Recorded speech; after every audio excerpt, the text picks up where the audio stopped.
Nós cremos num fluir poderoso de Deus através da igreja nesses últimos dias. Com a visão de Ezequiel 37, ela está totalmente relacionada com a visão de Jeremias e com a situação de Daniel. São três profetas contemporâneos. Às vezes nós lemos os livros, mas nós não conseguimos correlacionar as histórias. E isso é muito importante. Entender que o que Ezequiel está profetizando tem a ver com o que Jeremias está falando e tem a ver com o que Daniel está vivendo. Estamos juntos? Então, enquanto estamos tentando ver o quadro geral, à medida que vemos o quadro geral, conseguimos trazer algumas aplicações pontuais para os dias em que nós estamos vivendo. Antes de ver um templo com um rio que flui vida para todo lugar que toca, ele vê um vale de ossos secos como um cemitério espiritual. O que está acontecendo aqui? Para que nós possamos entender Ezequiel, eu quero convidar você a olhar um pouco comigo Jeremias.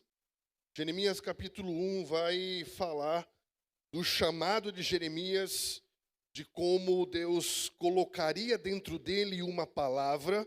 Agora ponho na sua boca as minhas palavras, e fala de como ele levantaria Jeremias para pronunciar as palavras de Deus para com o povo, uma sentença para com todas as suas maldades. Versículo 16 do capítulo 1 de Jeremias. Porque me abandonaram e queimaram incenso a outros deuses e adoraram a outros deuses. Olha o capítulo 2, versículo 13.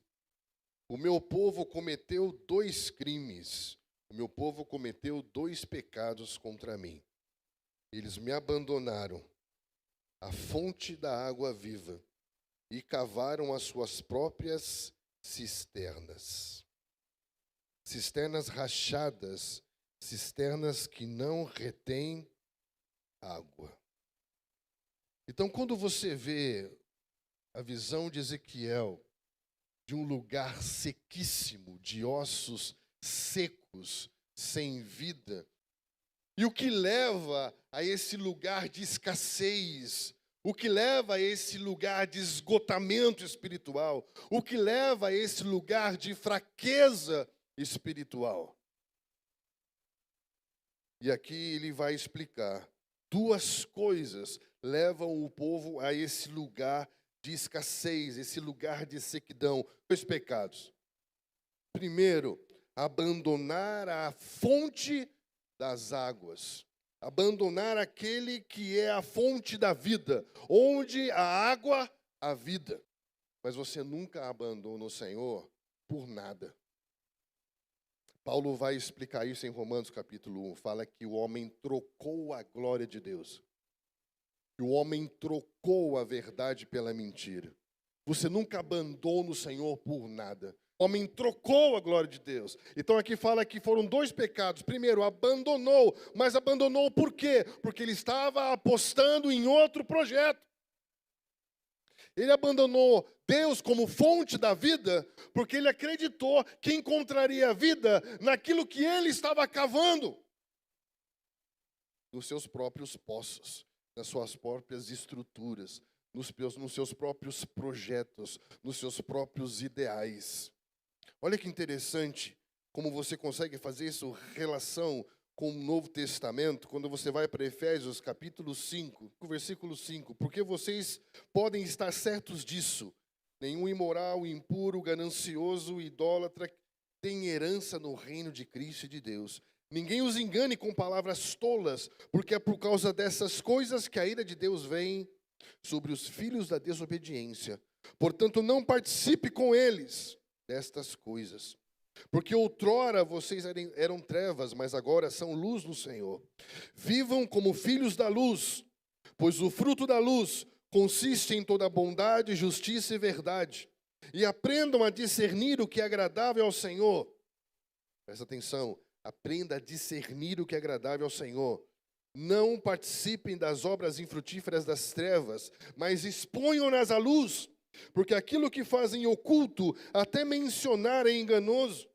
Mas tudo que é exposto pela luz torna-se visível, pois a luz torna visível todas as coisas. Por isso que foi dito: desperta tu que dormes, levanta-te dentre os mortos e Cristo resplandecerá sobre ti. Tenham cuidado com a maneira como vocês vivem, que não seja como insensatos, mas como sábios, aproveitando ao máximo cada oportunidade, porque os dias são. Isso aqui é como se Paulo estivesse descrevendo os poços rachados da sua época. A cumplicidade com as obras infrutíferas das trevas, a relativização da verdade, a psicologização do pecado. Estão entendendo? O que aconteceu é que quando nós abandonamos o Senhor, nos perdemos desse fluxo de vida. É a mesma coisa que você vai encontrar em Salmo 1, por exemplo. Salmo 1, ele vai dizer: cuidado. Cuidado com o conselho de quem não conhece Deus. Cuidado para não ouvir conselho de quem não conhece Deus. Como que você é um homem de Deus, que vive para Deus, que a sua vida integralmente é espiritual para a glória de Deus, e você vai ouvir conselho de quem não conhece Deus? Se você ouve o conselho do ímpio, o que é o ímpio? Quem não conhece Deus.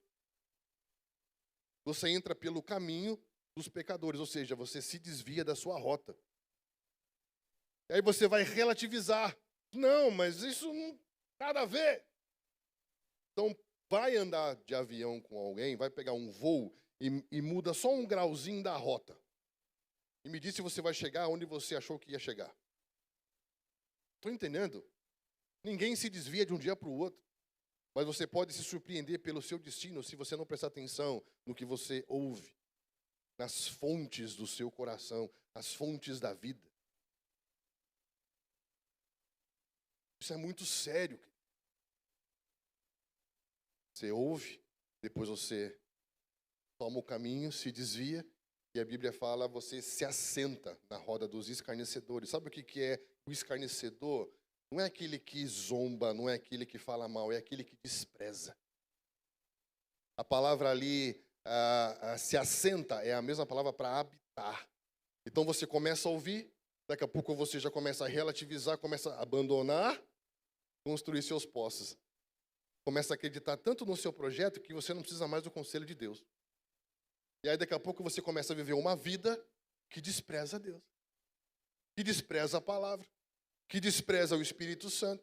E você toma milhares de decisões num dia e Deus não participa dela em nada. O que é? Você já está sendo cúmplice das obras infrutíferas, porque são estéreis, não têm vida. Se queremos de fato um avivamento sustentável, querido, temos que reconhecer a nossa condição. Para que cheguemos nesse lugar em que há um fluir de Deus que toca nações, temos que reconhecer o lugar que estamos. Deus falando com Jeremias sobre o seu povo e dizendo assim: eu me lembro da sua fidelidade quando eu era jovem. Você já leu o Apocalipse quando Deus levanta uma experiência muito parecida de Ezequiel com João na ilha de Patmos? É até legal você fazer essa relação, porque o nível da profecia, o nível da revelação do rio é muito parecido, muito parecido. E quando ele vai entregar essas profecias às igrejas, ele vai falar à igreja de Éfeso. Ele vai falar o que para a igreja de Éfeso? Tenho, porém, contra ti que você abandonou o... Lembra-te de onde caíste, volta à prática das primeiras. Ele está dizendo, você precisa voltar. Senão eu vou remover do teu lugar o teu candeeiro, você vai apagar. Então, queridos, eu vejo um chamado de Deus para os nossos dias, né? Um chamado para o povo, um chamado de volta para a liderança. Eu tenho uma sensação de que para que possamos ir às nações, primeiro precisamos voltar a Deus. O abandonar a Deus, lembra, ninguém abandona para ficar com nada. Estamos juntos? Repita comigo, abandonar é encontrar. Você abandona Deus, quer dizer que você já encontrou outra coisa. Isso se chama prostituição. E ele fala que aqui eles são chamados de adúlteros, como se eles estivessem se prostituindo espiritualmente. E todas as relações adulteradas na nossa vida prática, elas são reflexo de um afastamento, de uma espiritualidade prostituída, de um rompimento, de um abandono de Deus. Então eles abandonam a Deus, confiam nos seus poços, os poços secam e as chuvas cessam. Estão entendendo?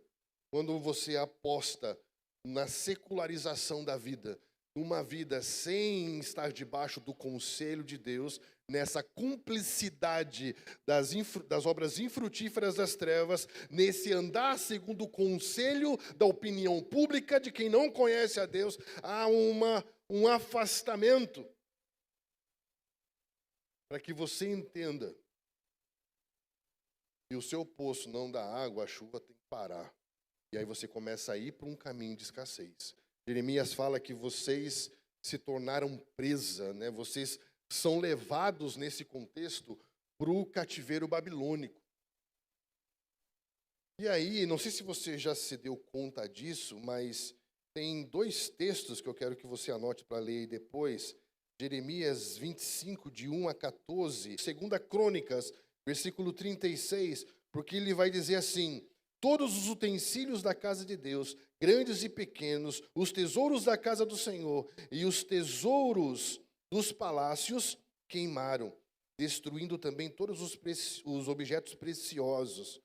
Os que escaparam da espada, a esses levou para a Babilônia, onde se tornaram seus servos e de seus filhos até o tempo do reino da Pérsia, para que se cumprisse a palavra do Senhor por boca de Jeremias, até que a terra se agradasse dos seus sábados. Quando eu falo de um povo que foi construindo poços, secularizando a vida, relativizando a verdade, você vê isso muito claro, porque tanto Jeremias como em Crônicas, você vai ver que os 70 anos do cativeiro babilônico foram correspondentes a 70 anos sabáticos que não foram observados. Olha que interessante. E o que é o ano sabático? O ano sabático é o ano em que se deixava claro que tudo o que você fazia em termos de vocação e de trabalho era de Deus, por Deus e para Deus. Porque nesse 7º ano, ele não trabalhava, ele não arava a terra, ele não cultivava a terra. E a terra produzia 2 vezes mais do que o ano que ele trabalhava. Porque dava para ele e para aqueles que não tinham. Para lembrá-los o quê? Que quem é o Senhor da terra? Quem é o Senhor da vocação? Para quem trabalhamos? De quem é tudo que fazemos? Entenda, sempre quando Deus te pede parte de algo, é para te lembrar que Ele é Senhor de tudo. Não se pediu 10% hoje porque a igreja precisa de 10%. Foi pedido 10% hoje para lembrar você que Deus é Senhor de tudo, de 100%. Estão entendendo? É relação de aliança, de compromisso. Nós precisamos resgatar os princípios da aliança. Precisamos resgatar uma consciência sacerdotal. Salmo 16 fala: o Senhor é a porção da minha herança. Bem algum possuo, senão a ti. Um sacerdote não se sente dono de nada. É mordomo de tudo. Se nós não mudarmos o nosso coração, se nós não convertermos o nosso coração, nós vamos pôr a mão no que Deus vai fazer e vai estragar. E o que vai acontecer? Vai parar de novo. Vai cessar a chuva, como sempre acontece. Deus derrama a água, eu cavo um poço, a chuva para. E o que fazer diante desse cenário? Ezequiel 37 fala do início desse processo de avivamento, de despertamento. E algumas coisas bem especiais acontecem aqui. Primeiro ele fala: a mão do Senhor estava sobre mim, e por seu espírito com letra maiúscula, ele me levou a um vale cheio de ossos secos. O processo de um reavivamento, de um despertamento, ele vem por meio da operação do Espírito Santo de Deus. E a visão que o Espírito Santo de Deus vai dar, sempre vai ser a visão do todo. Estamos juntos? A visão de uma igreja espiritual, corporativa, global. Uma igreja que está em Cristo, assentada com Cristo. Ele tem a visão de todo o povo e não de uma tribo. Estamos juntos?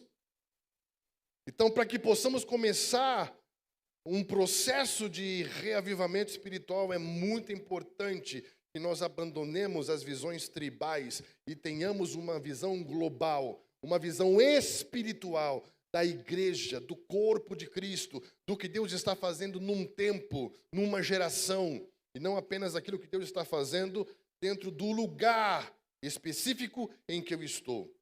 Você pode estar aqui na sua esfera local, porém debaixo de uma palavra geracional, totalmente conectado com o que o Espírito está fazendo a nível global. Nós estamos vivendo uma restauração do ministério profético, porque nós estamos entendendo que o profetismo bíblico, ele não está relacionado à demanda pessoal, porque isso é uma influência muito forte da era da pós-modernidade, que privatiza tudo. Ou seja, tudo o que era público para bem comum se tornou privado. E quando ele levanta profetas, não é para que o profeta responda à demanda pessoal, mas para que ele te lembre como parte do povo de Deus, daquilo que ele já falou, daquilo que ele já disse, e que não pode ser esquecido, porque esquecer significa se perder.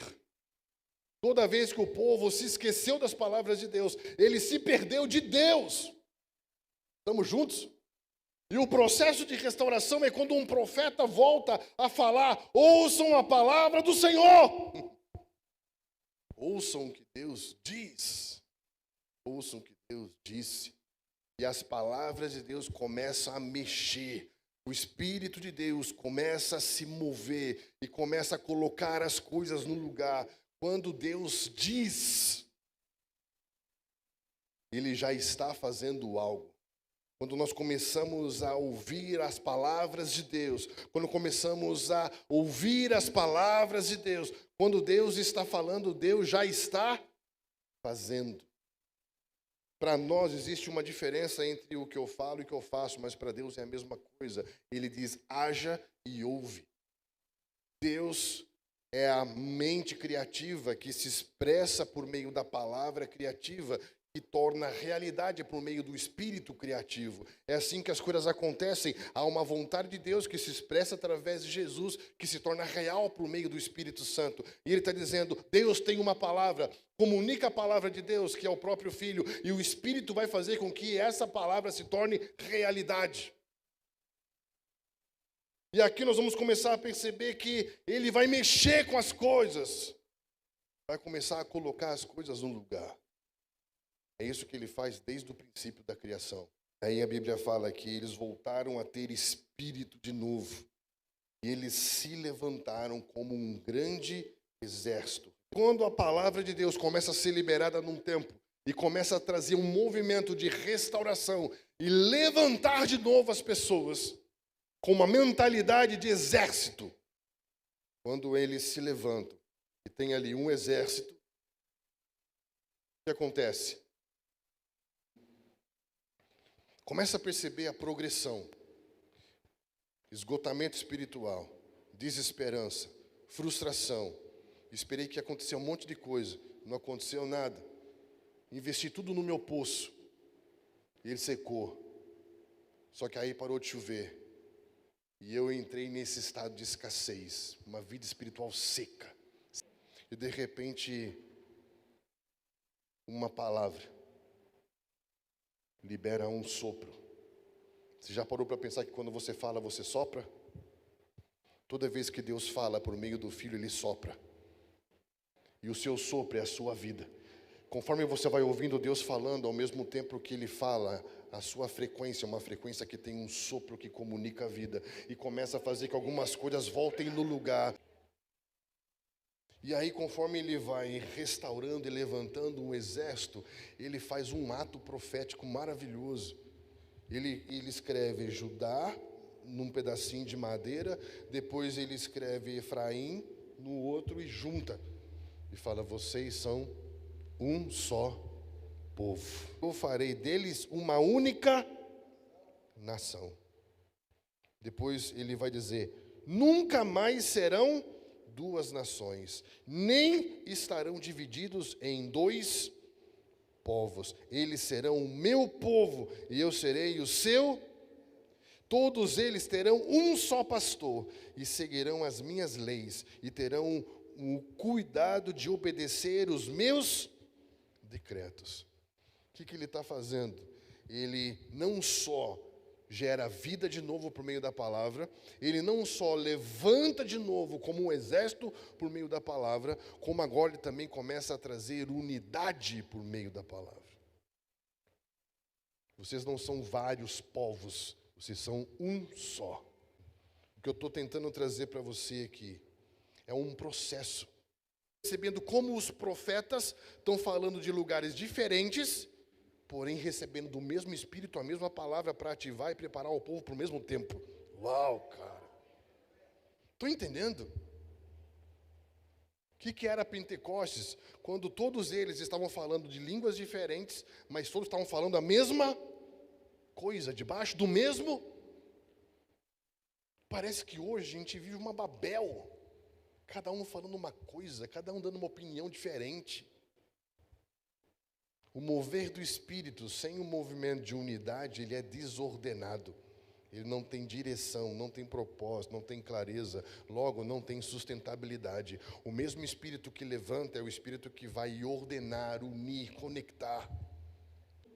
Quando ele chama e o Espírito levanta, um despertamento, eu estou vivendo um despertamento do Espírito. O que ele vai fazer agora? Ele vai ordenar. Primeira coisa, humildade. Tire os olhos de você. Não ache que tem a ver com você. Mansidão, pare de fazer por você. Porque os mansos herdarão a terra. Por que herdarão a terra? Porque não estão trabalhando por uma para si. Então não tem territorialismo. Estão entendendo esse territorialismo? Eu demarco o território aqui é meu. Suportar em amor significa que é a prova se você é manso ou humilde. Porque suportar é quando você deixa de pensar em você e deixa de fazer para se tornar suporte, para que o outro suba em você e o outro consiga alcançar o que ele tem que alcançar. Estão entendendo? E aí você já está começando a preservar a unidade do Espírito. Repita comigo, unidade. Não se cria, não se faz, se guarda. Era isso que o homem tinha que fazer desde o Éden, guardar. Porque já somos um corpo assentado com Cristo nas regiões celestiais. Já somos um. A questão é que nós não protegemos isso. O que nós estamos vendo aqui, querido? Só depois que você entende quem te chamou, tira o olho de você, para de trabalhar por você, ajuda o outro, começa a preservar uma unidade. Aí a Bíblia fala, aí então você vai entender que é um Senhor, um batismo, uma fé, um Deus, um Pai de todos que está. Aí você vê que é uma coisa só. Quando você vê que é uma coisa só, aí então que você vai entender que existe um Cristo que deu ministérios plurais aos homens. Para quê? Para que eles juntos trabalhem, para que se levante um corpo só. E aqui você vê um movimento em que ele vai restaurar o princípio da aliança. Olha o versículo 26 do capítulo 37. Farei uma aliança de paz com eles. Será uma aliança eterna. Eu os firmarei, os multiplicarei, porei no santuário, porei o meu santuário no meio deles para... Olha aí, está começando a perceber que a visão lá do 47 está começando a se armar aqui ou não? A situação estava muito ruim. A palavra de Deus é liberada por meio do profeta. O Espírito de Deus começa a levantar de novo esse povo. E ele começa a dizer agora eu vou preparar vocês para aquilo que eu vou colocar em vocês. É como se você estivesse primeiro preparando o odre para que depois derramasse o vinho. Estamos juntos?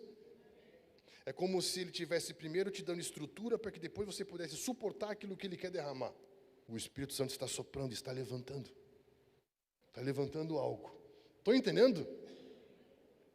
Então, um conselho: não confunda linha de partida com linha de chegada. Não acho que já acabou quando está só começando. Em Atos, quando eles começaram a experimentar esse sopro, esse derramar do Espírito, a Bíblia fala que eles perseveravam na doutrina, na comunhão, oração e partir do pão. Com a mesma intensidade que eles perseveraram em oração até que a promessa do Espírito se cumprisse, eles continuaram perseverando na doutrina, nas orações, na comunhão, no partir do pão. Estão entendendo? Para eles, o derramar do Espírito não foi a linha de chegada. O momento em que o Espírito começa a levantar um povo, não é a linha de chegada, é partida. Porque a partir dali agora, eu preciso continuar agora perseverando na palavra que vai trazer diretiva, nas orações que vai fazer a manutenção do povo, do fogo do altar continuar aceso, e no partir do pão, que é o ambiente de segurança pactual que vai fazer com que a gente consiga se mover na terra a partir dos recursos de Deus. É isso que eu percebo que está acontecendo agora. O próximo passo é se nós vamos ou não entender que Deus vai nos dar uma visão de unidade. E não é a visão que a gente promove uma unidade, mas é uma visão em que a gente vai preservar uma unidade. E entender, como nunca antes, princípios de aliança.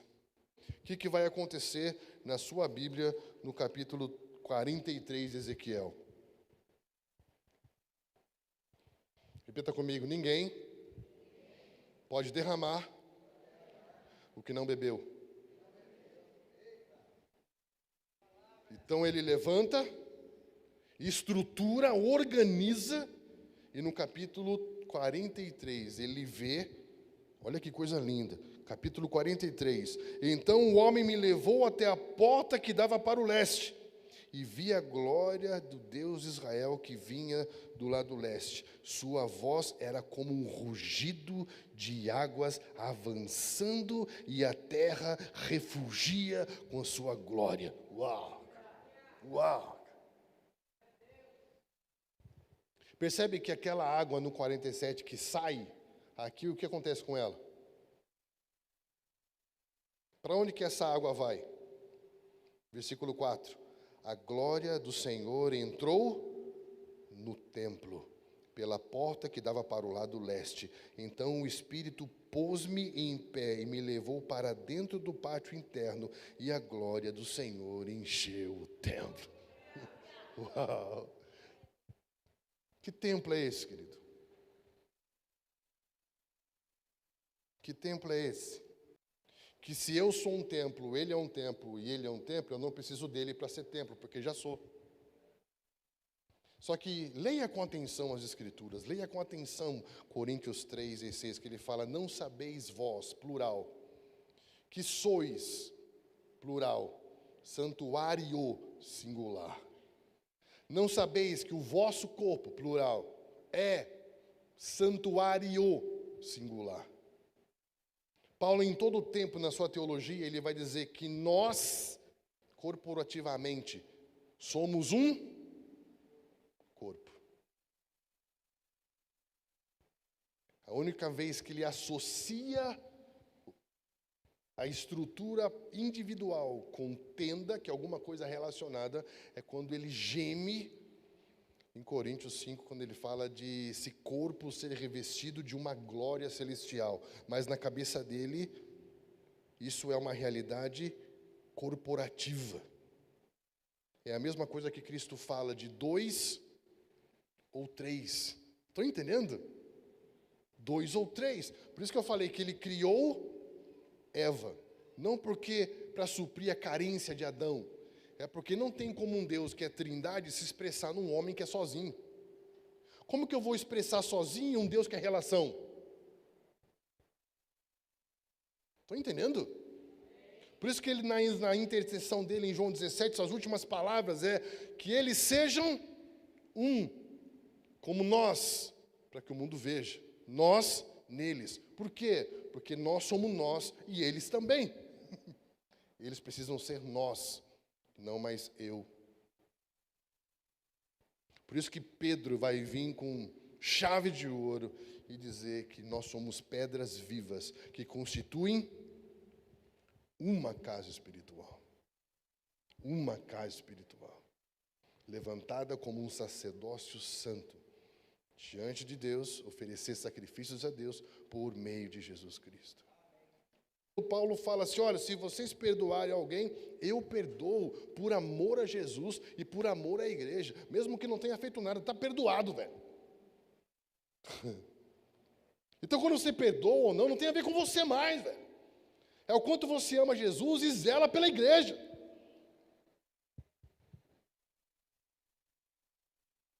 E ele fala, faço isso para que Satanás não tenha vantagem sobre nós. Sabe o que é Satanás? Satanás é inimizade, separação, quebra, diabolos, calúnia, mentira, engano que separa. Nesses últimos anos, com tanta confusão, com tanta polarização, te pergunto, quem ganhou vantagem? Sabe o que é ter vantagem? É deixar ganhar espaço. Paulo fala, não dê topografia ao diabo, não dê lugar ao diabo, não dê topos, não dê território, não dê espaço. Não deixe ele ter vantagem. Querido, isso é muito sério. Nós somos uma casa, um corpo espiritual.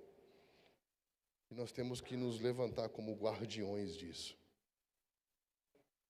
E entender que quando isso começar a acontecer, estaremos perto de ser um recipiente de um mover de Deus muito poderoso.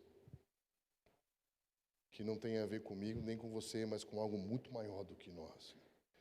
Quando você entende que primeiro ele organiza, ele une, ele alinha, reconcilia, depois ele entra, ele vem, ele ocupa, ele vem como um rugido de águas avançando até que ele entre dentro do templo. E aí chegamos então onde nós começamos, no 47. O que ele vê no 47? Ele vê essa água saindo pelo limiar da porta do templo. E essa água vai descendo, descendo, até chegar no Mar Morto. E por onde essa água passa, tudo que estava morto começa a viver. As árvores começam a produzir. Seus frutos dão alimento, as folhas remédio. Exatamente o que era para ser desde o princípio. Exatamente o que Salmo 1 diz, que ao invés de ouvir o conselho de quem não conhece Deus, em vez de você começar a relativizar a verdade e mudar a rota da sua vida, ao invés de você se estabelecer num tipo de vida que despreza Deus, ele fala, seja como uma árvore plantada junto ao ribeiro das águas. Por quê? Porque você vai ter uma vida produtiva. Vai estar sempre produzindo fruto, remédio, sombra. Você vai entrar num fluxo de Deus, e isso não vai fazer de você fim, mas vai fazer de você meio para algo muito maior. Isso faz sentido para você? E o interessante é que quando ele fala que do teu interior fluirão rios de água viva, é exatamente nas festas de tabernáculos, em que eles derramavam água e faziam uma espécie de uma lavagem nas escadarias do templo. É muita coincidência para ser coincidência, né? Percebe? Ele está falando para uma pessoa, mas na verdade o que ele está vendo é aquilo que Deus está fazendo num templo. A mulher samaritana, ele está falando com uma pessoa, ela estava seca por causa das experiências de vida, já teve 5 maridos, emocionalmente destruída, socialmente desprezada, nenhuma mulher buscava água sozinha, então ela estava sozinha, emocionalmente quebrada, ela viu na religião uma possibilidade de ter uma vida melhor, aí Deus fala para ela, não tem a ver com você. Ela fala, me dá dessa água porque eu não preciso mais vir aqui buscar, ou seja, seus problemas se acabaram, minha vida agora vai ficar boa. Ele fala, não, eu vou te explicar. Eu não vim para fazer a sua história melhor, eu vim para salvar você da sua história. Me conta a sua história. E ela fala, não, sua história não é boa, né? Eu sei. E ele fala antes dela falar. Ela fala, como você sabe? Vejo que tu és profeta, olha aí. Ele, como profeta, se move no espírito em palavra de conhecimento. E começa a trazer aquela mulher para o lugar. Estão entendendo? É o mesmo processo. E aí ele fala, eu vou fazer você uma fonte. Porque o que eu estou fazendo com você não tem a ver com você. Tem a ver com restaurar uma aliança que eu tenho com Samaria, que já foi capital do meu povo e agora está no meio de um sincretismo religioso, porque se misturou com a secularização do seu tempo. Estão entendendo? É a mesma coisa. Aquela mulher se tornou uma fonte. E por causa dela, muitos daquela cidade creram em Jesus como Salvador do mundo. É como se ele estivesse liberando algo que vai desatar todo um processo, que vai resultar no quê? Vai resultar na missão de Deus. No testemunho dessa realidade do reino de Deus, chegando nos lugares, tocando as pessoas, mudando realidades, como um rio. E eu peço por um intensificar desse sopro que está se movendo sobre as nações. Porque é um sopro que está vindo para tocar o seu povo. Não de um país, mas de todo o mundo. De todo o mundo, Pai. E eu te peço, Pai, sopra sobre nós. Porque aqueles que esperam no Senhor correm e não se cansam, voam como se fossem águias, né? Porque estão se movendo na força do Espírito de Deus, que os leva além das suas próprias possibilidades. Em nome de Jesus, Pai. Somos pedras vivas, somos um só templo, um só rio virá para todas as nações. Somos pedras vivas, somos um só templo, um só rio virá para todas as nações. Vamos juntos! Somos pedras vivas, somos um só templo, um só rio virá para todas as nações. Somos pedras vivas, somos um só templo, um só rio virá para todas as nações. Somos pedras vivas, somos um só templo, um só rio virá para todas as nações. Vozes. Somos somos um só templo,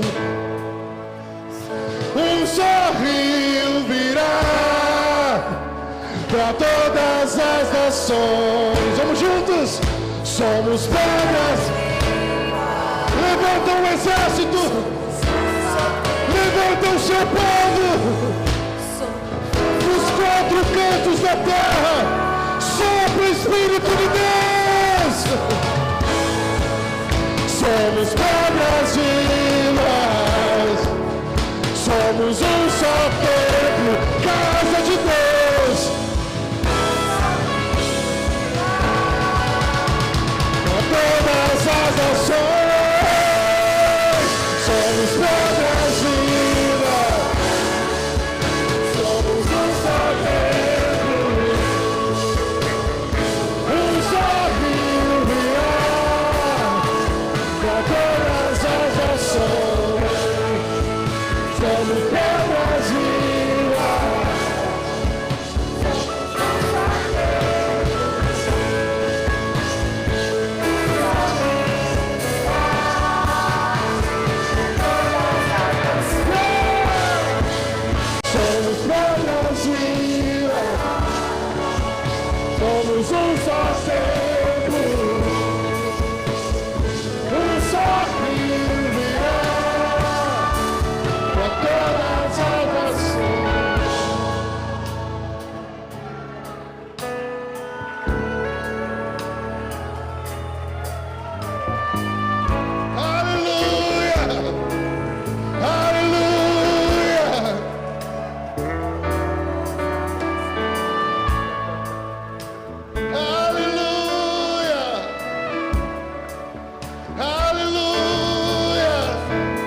Seu sopro me tocou mais uma vez,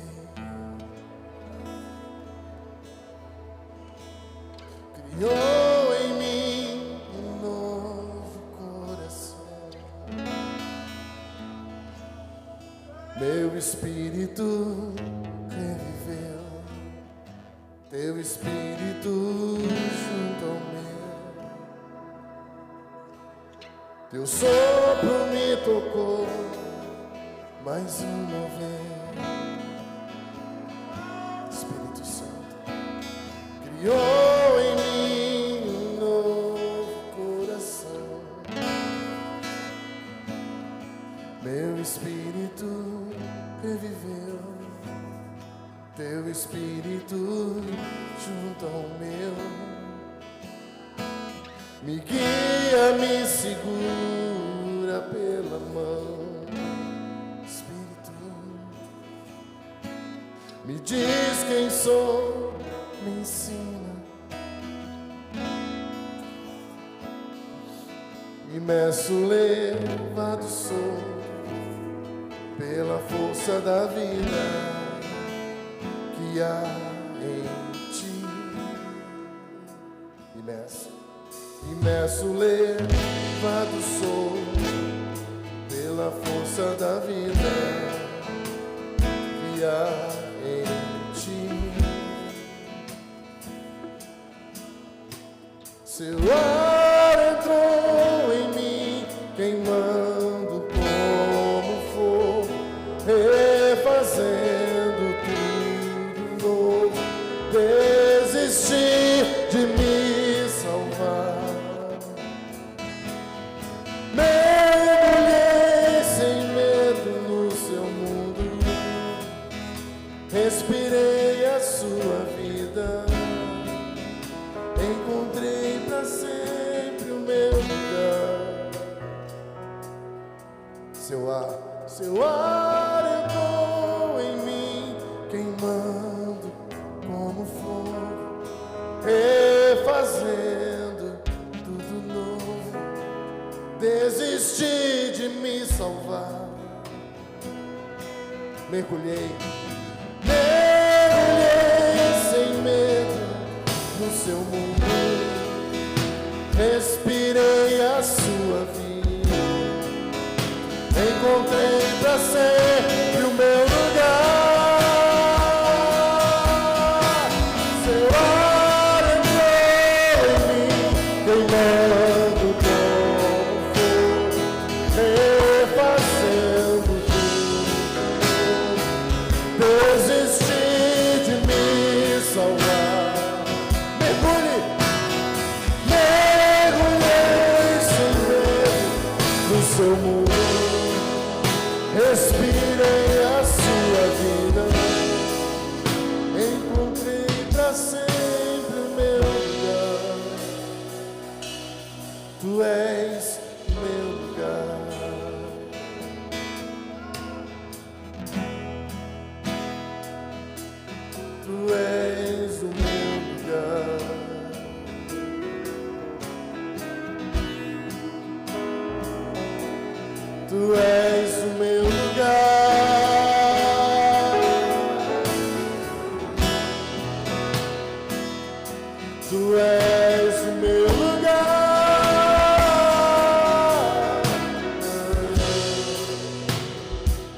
Deus, tu és meu lugar.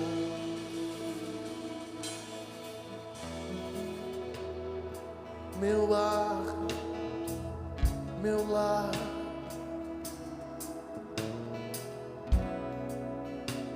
Deus, tu és o meu